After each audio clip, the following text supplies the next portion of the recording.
In this session, we're going to tell you a great story, and we'll talk about why it's important for you to have a written vision for your family.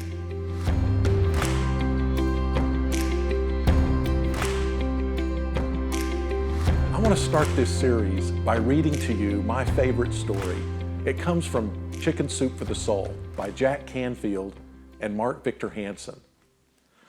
I have a friend named Monty Roberts who owns a horse ranch in Southern California. He has let me use his house to put on fundraising events to raise money for youth at risk programs. The last time I was there, he introduced me by saying, "I want to tell you why I let Jack use my house."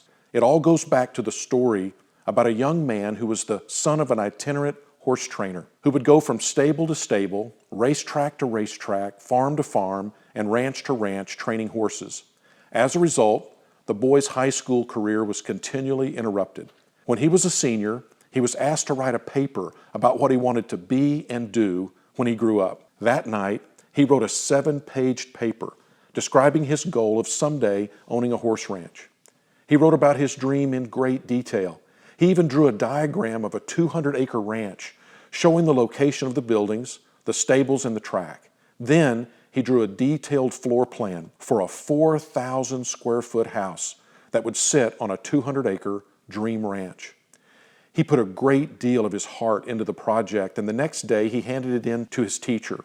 2 days later, he received his paper back. On the front page was a large red F with a note that read, "See me after class." The boy with the dream went to see the teacher. "Why did I receive an F?"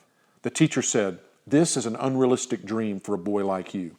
You have no money, you come from an itinerant family, you have no resources. Owning a horse ranch requires a lot of money.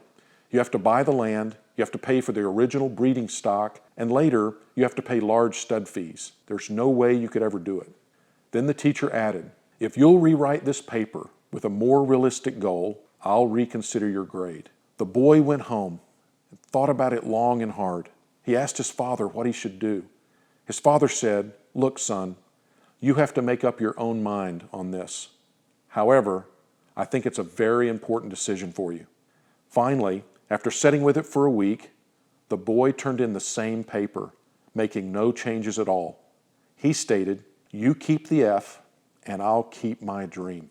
Monty then turned to the assembled group and said, "I tell you this story because you're sitting in my 4,000 square foot house in the middle of my 200-acre ranch.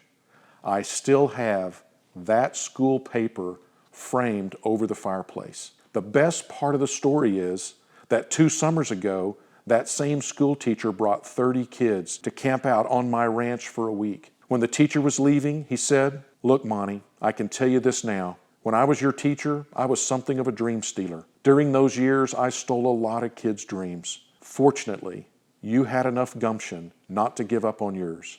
Don't let anyone steal your dreams. Follow your heart, no matter what." What is the vision that God has put in your heart for your family, for your future generations? Let's put that in writing and let's make it permanent so that one day that vision could be above someone's fireplace, even 200 years from now.